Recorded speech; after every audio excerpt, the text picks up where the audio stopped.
मोहब्बत अहले बैत रदी अल्लाह ताला अन्हुम में इख्तिलाफ नहीं। एक है नमाज की फजीलत फर्जियत और एक है नमाज पढ़ने का तरीका, शराइत सेहत, अरकान। ये दो जुदा मौजू हैं। फजीलत के दरस से शौक पैदा होता है कि नमाज पढ़ें, फर्जियत बयान करने से शौक पैदा होता है कि नमाज पढ़ें, और आगे फिर कि कैसे पढ़ें ये एक तवील सिलसिला है जो किताबों में, फिका की किताबों में जिक्र है। और उसका खुलासा तो हर मोमिन के लिए जरूरी है कि चूंकि जिस पर नमाज फर्ज है उस पर नमाज पढ़ने का तरीका जानना भी यूं ही फर्ज है जैसे नमाज फर्ज है। अब आप फर्ज करें कि अगर कोई ऐसा जहान हो, ऐसी दुनिया हो जिसमें दिन रात जलसे फजाइल नमाज के कहिए जाएं मगर तरीका कहीं भी ना बताया जाए, नमाज की शराइत कहीं भी ना बताई जाए, नमाज के अरकान कहीं भी ना बताई जाए, वाजिबात तो बाद की बात है, फराइज की ना पता हो, मुस्तहब्बात तो बाद की बात है, इब्तदाई तरीका ही ना आता हो, तो उस जहान में जब नमाज का शौक पैदा होगा तकरीरें सुनने के बाद कि नमाज पढ़ें, वो तकरीरें कामयाब हो जाएं लोगों को मुतवज्जे करने में कि लोग नींद छोड़ें, नमाज पढ़ें, सर्दी में गर्मी में आराम छोड़ें, नमाज पढ़ें, इस पर लोग तैयार हो जाएं। मगर सूरत हाल यह है कि उनको तरीका नहीं आता, लिहाजा वो अपनी अपनी मर्जी से शुरू कर देते हैं। किसी ने मशरिक को मुंह किया है, किसी ने शिमाल को, किसी ने जुनूब को, किसी ने कपड़े पहने हुए हैं, किसी ने उतारे हुए हैं, किसी ने वुजू किया है, किसी ने वुजू नहीं किया, किसी को पता ही नहीं वुजू होता क्या है। ऐसा माहौल है कि नमाज पर वो तैयार हो गए हैं मगर उन्हें शराइत का पता नहीं, उन्हें तरीके का पता नहीं, उन्हें अरकान का पता नहीं। अब उस माहौल में कई तरह की पॉलिसियां मुमकिन हैं। उस माहौल में कुछ सही नमाजी भी हैं जो अपनी नमाज सही पढ़ रहे हैं, उनको शराइत का पता है, उनको तरीका आता है और वो नमाज पढ़ रहे हैं। उनके इल्म में है कि हमारे माहौल में बहुत से लोग अपनी नींद भी कुर्बान कर रहे हैं, वक़्त भी, मगर सब ने किबले के मुखालिफ मुंह किया हुआ है, और बहुत से लोग नंगे नमाज पढ़ रहे हैं, ये उनके इल्म में है। बहुत से लोग वुजू के बगैर नमाज पढ़ रहे हैं, ये उनके इल्म में है, मगर वो कहते हैं ठीक है, वो हम अपने घर, वो अपने घर, हम तो सही पढ़ रहे हैं। एक ये तबका है। दूसरा तबका वो है कि जो इस कल्चर पे दर्द महसूस करते हैं कि बेचारे वक्त भी जाया करते हैं, हासिल भी कुछ नहीं होता, जिनका रुख किबले की तरफ नहीं, इन्हें क्या मिलेगा नमाज? जो कपड़े ही नहीं पहन रहे, इन्हें नमाज से क्या मिलेगा? वो शख्स कहता है कि छोड़ो इस नमाज को, तरीका तो हाथ पढ़ो, नमाज फर्ज है, बहुत फजीलत है इसकी, बड़ी शान है, लेकिन यूं ये पढ़ी नहीं जाती, इसकी शराइत हैं, इसके फराइज हैं, अरकान हैं, वाजिबात हैं, ये तरीका है, वुजू करो, किबले की तरफ मुंह करो, कपड़े पाक पहनो। अब जिस वक्त वो इस हकीकत को बयान करता है, अपनी नमाज के साथ साथ चाहता है कि उनकी नमाज की हिफाजत हो, वो नमाजी बन जाएं, उनका वक्त जाया ना हो, उनकी जिंदगी बर्बाद ना हो, क़यामत के दिन वो नमाज के सवाल के जवाब में कामयाब हो जाएं, वो उनको शराइत, अरकान और इन चीजों की तरफ लगाता है। तो दूसरी तरफ जिन्होंने सिर्फ कहा था कि नमाज पढ़नी है, जैसे भी पढ़नी है, नमाज की शान बड़ी है, नमाज फर्ज है, और ये ज़हन बनाती जब फर्ज है तो होनी है, जैसे भी पढ़ लो। जब इसकी फजीलत बड़ी है तो फजीलत पे जोर दो, बंदे नमाजी बने, फजीलत बताओ।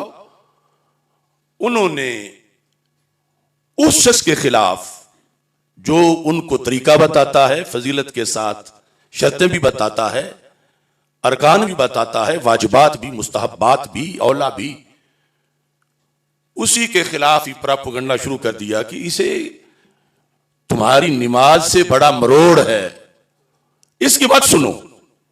ये दुश्मन है नमाज का। तुम्हें नमाज पढ़ते देख के ये बर्दाश्त नहीं कर सका, इसके अंदर कोई जलन पड़ी नमाज। तुम पढ़ रहे थे, तुमने पढ़ते रहना था। यानी वो जोर दे रहे हैं अगरचे किबले की तरफ मुंह नहीं, पढ़ते रहो, अगरचे नंगे हो पढ़ते रहो, अगरचे वुजू नहीं। बड़ी फजीलत है, नमाज की फर्जियत है, नमाज में बड़ा सवाब है। अब ये जो दो किरदार हैं मुआशरे में, एक वो कि जो फर्जियत तो बताता है, फजीलत बताता है, मगर शरायत नहीं बताता, तरीका नहीं बताता। और दूसरा वो कि जो फर्जियत के साथ तरीका भी जरूरी समझता है। इन दोनों में अलमबरदार नमाज का कौन है?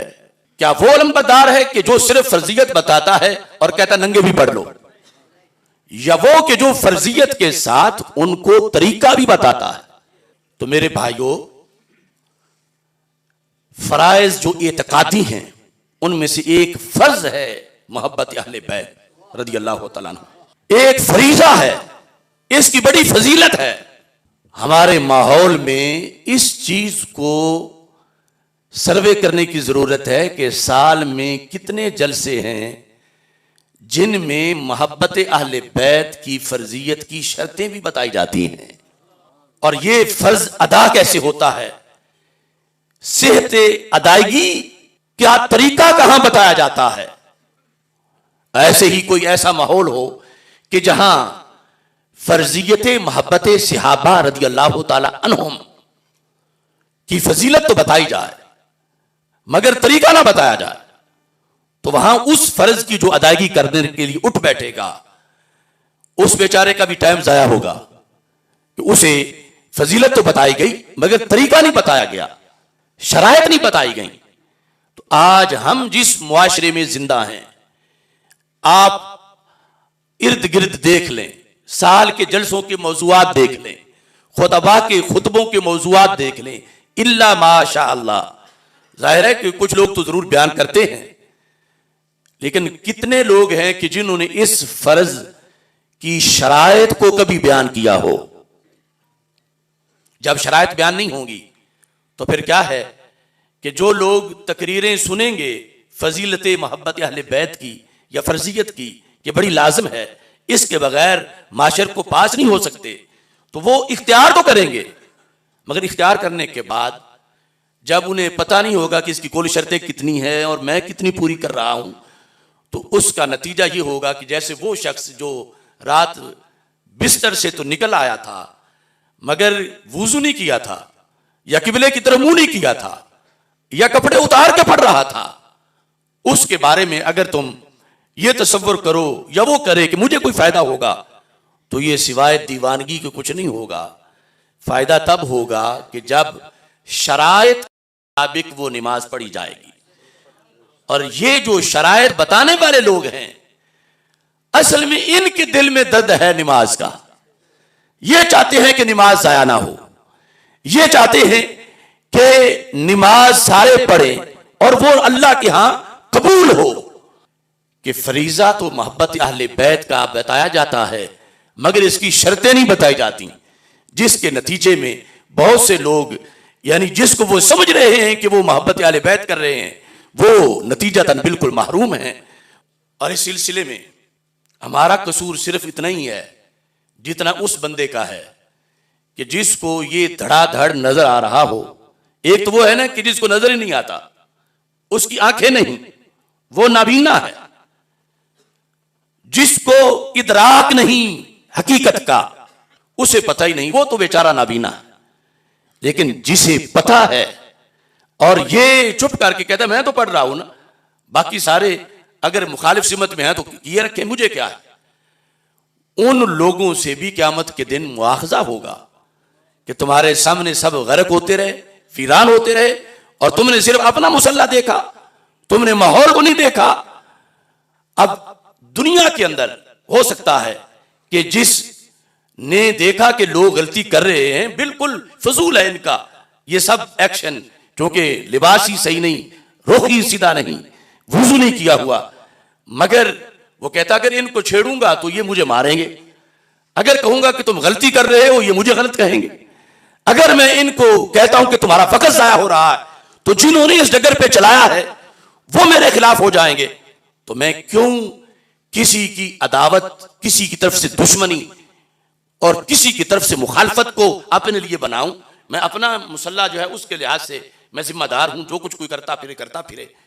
तो दुनिया में तो इस शख्स को आराम हो सकता है मिल जाए, मगर माशर में नहीं मिलेगा। वहां अल्लाह पूछेगा, क्योंकि हदीस है कि हमारे आका सल्लल्लाहु अलैहि वसल्लम इरशाद फरमाते हैं कि रब्बे जुल जलाल ने पहली उम्मतों में एक बस्ती के बारे में हजरत जिब्रील अलैहिस्सलाम को हुक्म दिया कि ए जिब्रील, इस बस्ती को उलट दो। तो जिब्रील अलैहिस्सलाम उलटने के लिए तैयार हो गए, मगर एक सवाल पैदा हुआ। उस सवाल की बुनियाद पर जिब्रील अलैहिस्सलाम ने रब्बे जुल जलाल से राब्ता किया। सवाल क्या था? इन्ना फीहिम अब्दा का फुलानन लम यासी का तरफत आइन। रब, इसी बस्ती में एक सूफी साहब भी हैं, हद दर्जे के सूफी हैं। पूरी जिंदगी आज तक उन्होंने कोई गुनाह नहीं किया। कोई महीना तो क्या, कोई हफ्ता तो क्या, कोई दिन तो क्या, कोई घंटा तो क्या, उस अल्लाह के बंदे की इतनी नेकियां हैं कि उसने आंख झपकने के बराबर भी गुनाह नहीं किया। रब वो भी उसी बस्ती में है। तो मैं क्या उसको पहले निकाल लूं साइड पे और बाकी बस्ती को उल्टा कर दूं? क्योंकि बाकी तो जन्नी हैं, बाकी डाकू हैं, बाकी शराबी हैं, बुरे हैं, तरह तरह के जुल्म हैं उनके, और ये हद दर्जे का सूफी है। मैं इसको निकाल के बाकी बस्ती को उल्टा करूं? तो रब्बे जुल जलाल ने पहले नाम ही वो सूफी का लिया, लफ्ज अलैहि व अलैहिम। जिब्रील उसी समेत जहां डाकू, जानी, बदकार वो भूने जाएं, वही ये सूफी भी भूना जाए। इसको निकाले बगैर सारी बस्ती को, सबको सजा दी जाए। अब जिब्रील अलैहिस्सलाम में ताज्जुब तो था उन्हें कि इसकी नमाज इसे क्यों नहीं बचा रही, रोजा क्यों नहीं बचा रहा। आंखें पाक थीं, ये गाने नहीं सुनता था, ये फिल्में नहीं देखता था, ये बदकार नहीं था, रोता था अल्लाह की याद में, नफल पढ़ता था, बड़ा पक्का नमाजी था।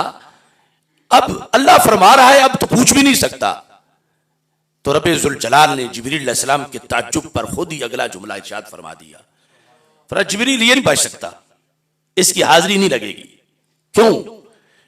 इन्ना वजहहू लम यतमाअर फिया साअतन कत्तो। इसके होते हुए जब जुर्म हुआ तो इसके चेहरे का रंग भी नहीं बदला था। ये देख रहा था कि लोग नंगे नमाज पढ़ रहे हैं, इसे पता था कि रुख उनका किबले की तरफ नहीं, इसे पता था वो वुजू करके नहीं पढ़ते, लेकिन कहता था मैं तो पढ़ता हूं। तो फरमाया जिब्रील, ये अपने 2 नफल घट पढ़ लेता, दूसरों के फर्ज तो सही करवा देता। ये बोल नहीं सकता था तो कम अज कम जब उन्हें मिलता था तो घूर के देखता, इसके चेहरे की रंगत बताती कि जिन्हें मिल रहा है उनसे ये नाराज है, ये उनसे खुश नहीं है। अपने मुआशरे के बुरे लोगों से इसने इत्तेहाद किए रखा, ये उनको देख के यूं ही खुश रहा। इसके चेहरे की रंगत नहीं बदली, इसके तेवर नहीं बदले, अगरचे खुद तो इसने एक पल भर भी गुनाह नहीं किया, मगर दूसरों को इस जुर्म में देखकर चूंकि इसके चेहरे की रंगत नहीं बदली, आज जैसे वो मारे जाएंगे ऐसे ही ये भी भुना जाएगा। तो इस बुनियाद पर वो पॉलिसी कि जिसमें आपको पता भी है कि मोहब्बत अहले बैत रज़ी अल्लाह तआला अन्हुम के फरीजे की शर्तें पूरी नहीं हो रही, रुकन पूरे नहीं हो रहे, वक्त जाया हो रहा है, लोग जहन्नमी बन रहे हैं, और उनको मैं तो ठीक हूं, मेरी औलाद तो ठीक है, मेरा घर तो ठीक है, मैं क्यों बोलूं?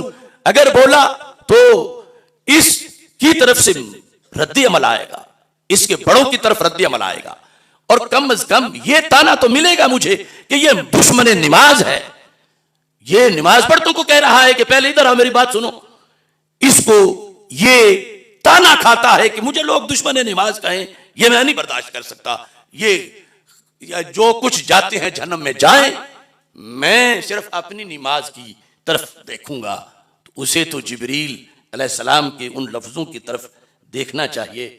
दुनिया में अगर उनकी तरफ से जो शराइत पूरी नहीं कर रहे, गोली आ जाए, गाली आ जाए, धमकियां आ जाएं, पाबंदियां आ जाएं, जेलें आ जाएं, ये सब एक लम्हे की तरह है, लेकिन आकबत में तो इसे ही मुहाफ़िज़े नमाज कहा जाएगा। यही नमाज का अलंबरदार करार पाएगा, यही दीन मतीन का मुहाफिज करार पाएगा, यही अल्लाह और उसके रसूल अलैहिस्सलाम की तरफ से इनाम का मुस्तहिक करार पाएगा। तो इस बुनियाद पर आज अगर सारा तबका शराइत बयान करना शुरू कर दे, फजीलत के साथ साथ मोहब्बत अहले बैत रज़ी अल्लाह तआला अन्हुम की शराइत, जाहिर है कि जो शराइत पूरी नहीं करने देते और जिनका मसला की खत्म हो जाता है, अगर शर्तें पूरी किए जाएं तो वो तो कहेंगे कि ये मुनकिर है अहले बैत की मोहब्बत के, ये इनको मरोड़ है अहले बैत की मोहब्बत से, ये इसलिए फला शर्त भी लगा रहे हैं, फला शर्त भी लगा रहे हैं। उनकी तरफ से ताने भी मिलेंगे, उनकी तरफ से फतवे भी लगेंगे, उनकी तरफ से हमले भी होंगे, मगर क़यामत के दिन अहले बैत की दामने रहमत की ठंडी हवा इसी मुजाहिद के हिस्से में आएगी।